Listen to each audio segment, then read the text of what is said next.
Hi world, out here in South Carolina, Charleston, South Carolina, on a gorgeous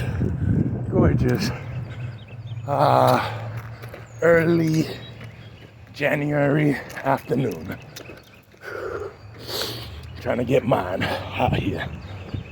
So I had a beautiful childhood with great parents, amazing siblings, older siblings, and life happens to everybody. I'm not a one-off. I'm not the only that life has happened to. Life happened to my family as well, and life dealt them some cards, and I, when thinking of myself, I missed some opportunities of mentorship. It is what it is. No tears, no poor little me card. You know, had some challenges growing up, extreme challenges in my teenage years. Expelled out of some schools, lots of fighting, an immense amount of bad decisions made by me, but nobody else's fault. But luckily I picked up a book and another, and I remember one time, once I was, head straight, and in my professional career, we were at a meeting of leaders, and they were going around the room asking, who was your mentor or mentors? And I was racking my brain. I'm like, I gotta know the sister. I learned some things from her. I know the brother. I learned some things from her. I got, my late father, I learned some things from her. My mother, I learned lots of things from her. But I don't really have a mentor. I have some cousins and uncles that, jumped in and out, trying to do their part. But I can't say I had a mentor. Somebody I could count on, somebody I could go to advice, somebody that I depended on. Not that there wasn't people available. I'm sure I could reach out to an uncle, an older cousin, my brother, my sister, my mother, and they would all, give me advice. But when it got to me, I said, Socrates, Plato, Nietzsche, Wayne Dyer, Tony Robbins, Jim Rohn, the 14th Dalai Lama, and I was dead honest. Those books, those authors, they may or may not know, but they are forever my lifelong mentors. And now I may be able to say, I got some mentors, but then that's what I had. But it was so important because those mentors, although the interaction was a little different, it wasn't a conversation per se, but they changed my entire life. I had to make the decision. I had to create and live for a why and a purpose, and I had to work hard at changing those habits that were creating poison, and like Jim Rohn said, actually his mentor said,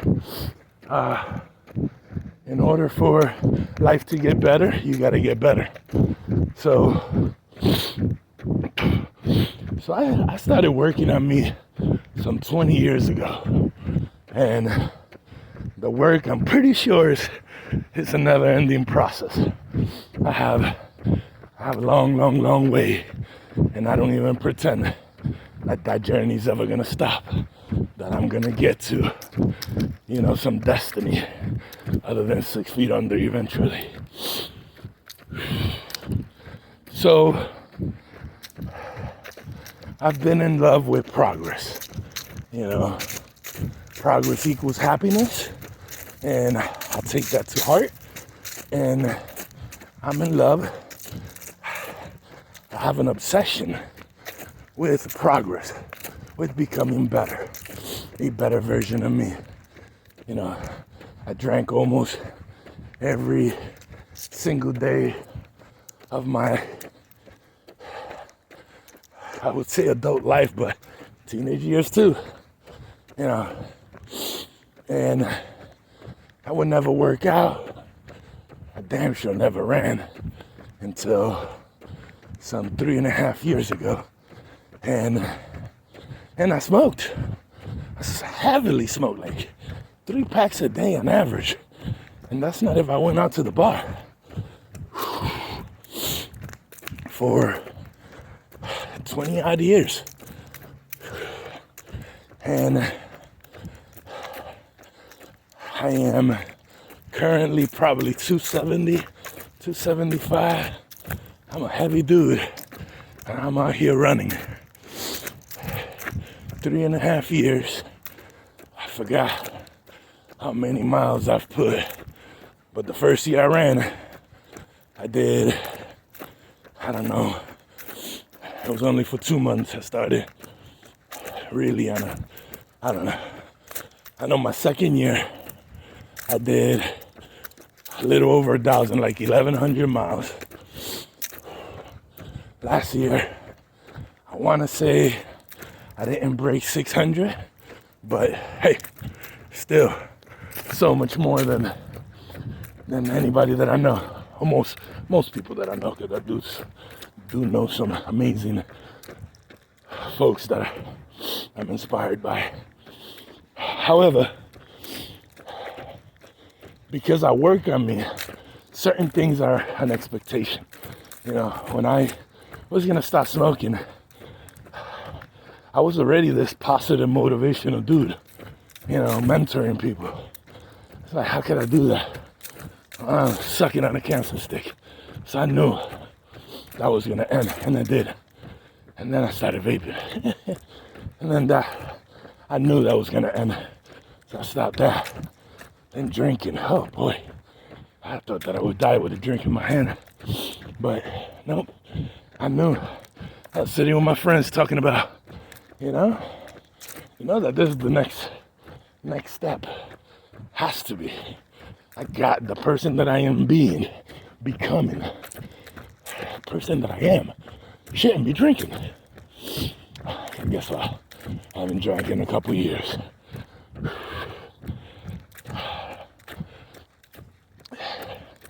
And everything, it seems like, what some people, it would be a miracle to happen. To me, I almost expect these things to happen with a lot of work behind it, a lot of consistency, a lot of discipline, commitment, but I expect it. And one of my goals in life, since I had children, I don't think before, because I started at 20, was to write a book. So I remember in my self-development path, I started writing essays. Just writing helped me immensely. I would write my dreams. I would write lessons that I learned, epiphanies, things that, almost to speak to myself. If there's a God, it was almost to have conversations with him. But he doesn't live out there. He lives in here. So I fell in love with writing. can't say I was good. I can't even say I'm good now. But for a very, very long time, I've been writing nonfiction. Guess I found the end of the path. Nice dock. I don't know where I'm at, but it's beautiful.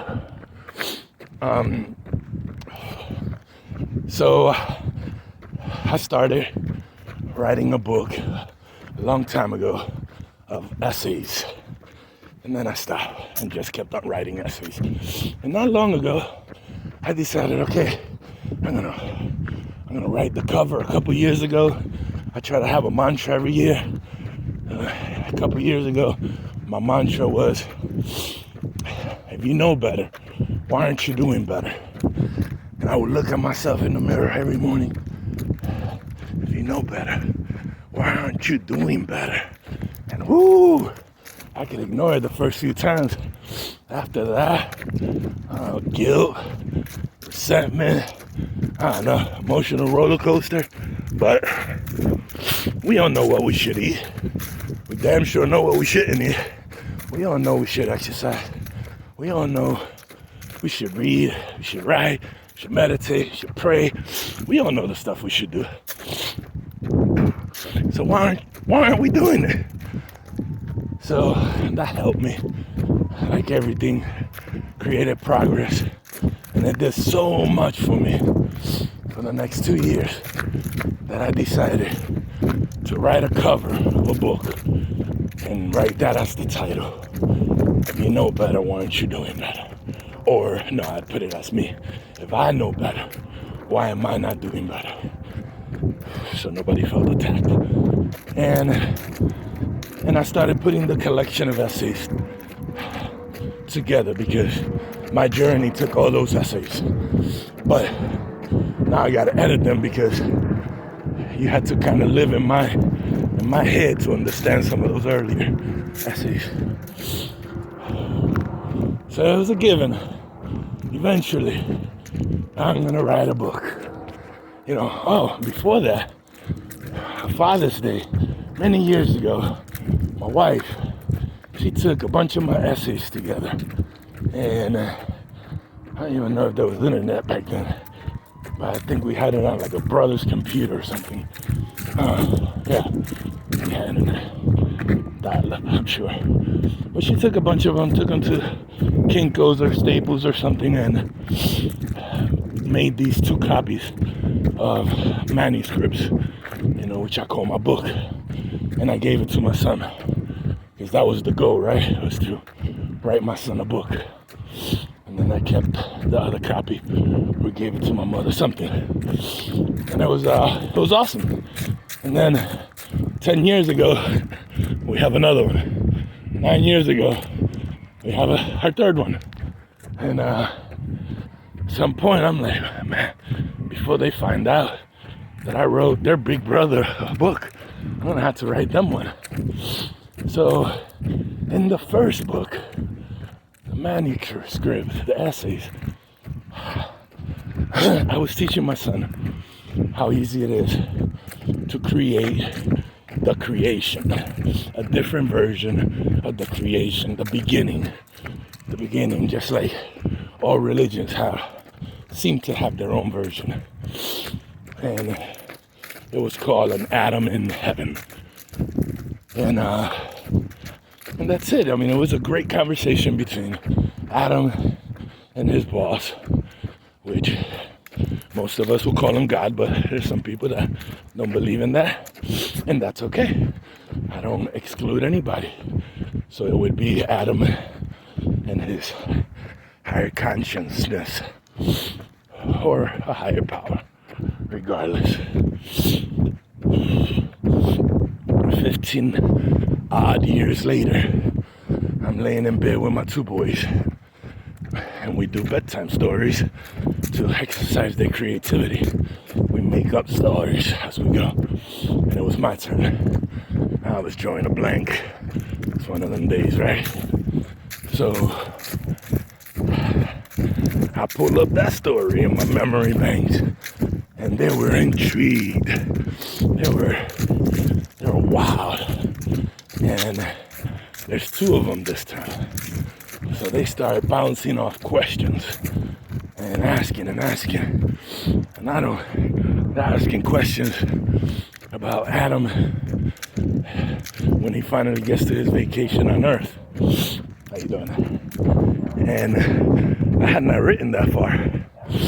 I only got into Adam in the galaxy having that conversation in the universe with his boss, which was good enough for me, but it wasn't good enough for them. So I decided to expand it. So I kept on telling the story, and so much came about. And I decided I'm gonna write this blog. I'm gonna rewrite this blog. So I did. And divine inspiration, or my highest consciousness, or my creativity, something kicked into high gear, and it seemed like I couldn't stop. And I just kept on and kept on and kept on. And then I would put it down. Then I started telling myself, this is the book. This is the book. And this one I'm gonna publish. It's a whole new world nowadays. People don't even have to like my book for me to publish it. I can self-publish a book. And it's not gonna be for my two little ones. This one started with my big one, and my little ones took part in it. So some of the most important people in my life, my lineage, this is for them. This is my legacy. You know, most of us hope to leave a legacy in their hearts and minds, but this is tangible. I was already pretty happy that I got these very unprofessional YouTube videos, and my blog with 60, 80, 90 blogs out there. So much literature. You know, I left the legacy. But this is a book. And if these are filled with wisdom and lessons, you know, that I'm trying to give my sons, and they're the thing I love most in this world, who else could this help, right? So that becomes my motivation, my why.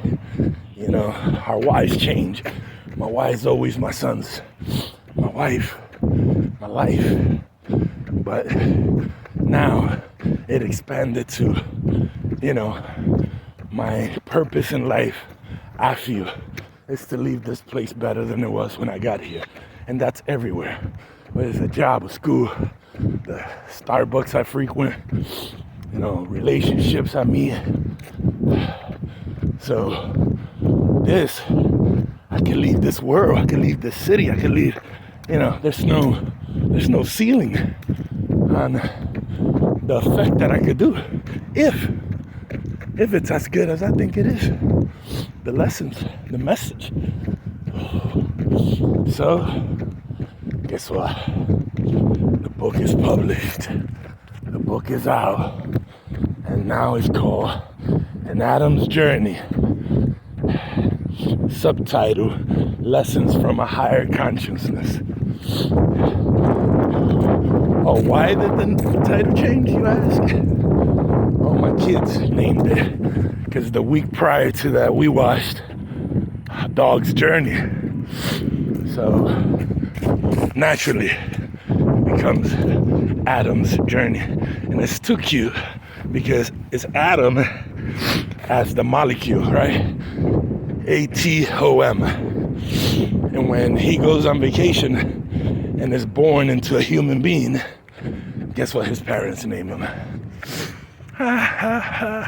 Adam. ADAM. So, yeah. So, the buck doesn't stop there. As I'm writing, I got 3 boys, you know, and they're different stages, and I want to reach as many people. So, you know, who do I target this to? Do I target this as a children's book? That's a young adult book? That's a adult book? So I don't want to exclude anybody. Just like when it comes to God and atheists and Buddha and Muhammad and all the other one, I don't want to exclude anybody. So I write the book in decades. So he wakes up at 6 years old, and then he has the teenage years. So it's childhood, teenage years, 20s, 30s, and 40s. So I'm 45. So although it's a fictitious book, I want the honesty that I can't speak of what I don't know. So I can't write the 50s, the 60s. And I'm leaving it open-ended for more editions in the series, right? However, so if you give it to a kid, I wrote it in semi-big print with big indentions, double-spaced, super easy to read. The double spaces so they could write notes if needed. Because my favorite books are always very practical. The goal of a good book to me is if I could find one golden nugget to find useful, then it was all worth, the many hours of reading and the dollars that it cost. So this one is fairly inexpensive, and when I broke it down per chapter in audio for myself so I could listen to it how it read, it was only a couple hours. So it's a short book. It seems long at 140 pages or something, but I wrote it for short attention spans like myself. I like a small book. You can definitely read it in an hour or two. I made sure it's super easy to read. I cannot stand when I have to Google constantly. Every now and then I get it. I'm not that smart, so I have to write a little word in the back of the book and look it up later, and more than likely I could tell what it is. So I made it very easy to read. So if you give it to a kid, my goal is that it creates conditioning, so they already have something in their tool belt as they grow up. Because we may not remember, but we could retain. And, all the great ones, I'm not saying I'm great, but using what they did, all the great teachers spoke in parables and stories, because the truth, I believe, the truth cannot be told. It could only be experienced. And by depicting a story, you put yourself in it. And you experience the story. And if there's lessons in that book, in that story, now you're living them. And my goal, as a kid, I expect them to read it and be like, in the kid part, I could relate to that. Because I wrote it in many ways, how I felt when I was that age. I didn't write before 6 because I honestly only remember very few things before 6. And then I think it's probably best for the young adult, maybe, because reading the child part and reading the teenage years, they may relate and say, wow, somebody gets me. I'm not broken. And the brokenness that I am is normal. And it's wabi-sabi. It's perfect imperfection. I'm supposed to be this way. I'm supposed to feel this way. Now that I could relate to him, I want to hear him more. tell me about what I do now. What do I do later? What should I get ready for? So hopefully that'll engage and they can relate to the younger years, the current time, and it could give them some tools, because we all know teenagers know it all. So if they don't believe you, if they can't relate to you, they ain't gonna listen to you. So, but if they listen to you, if you ever had a teenager work for you, they're super loyal and they want to do good. They want to follow your lead. So that's the goal. And then for somebody older, you know, in their 30s, I depict the 30s pretty good, and the 20s and the 40s where I'm at. You know, I think it's good for all ages. And, you know, it's never too late until you give up, right?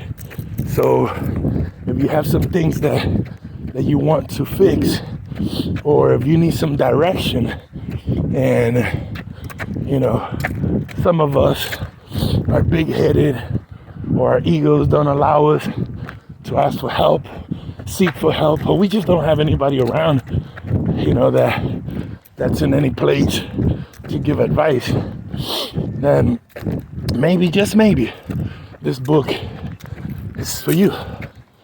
So everything has a purpose, and I don't claim I know, but like Steve Jobs used to say, you can't connect the dots looking forward, but you can connect them looking backwards.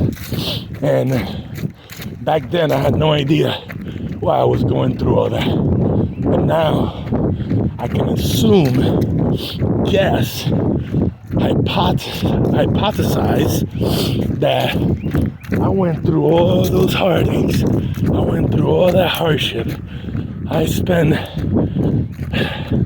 all that time in those ugly place in life for a reason, so I can relate, and so I could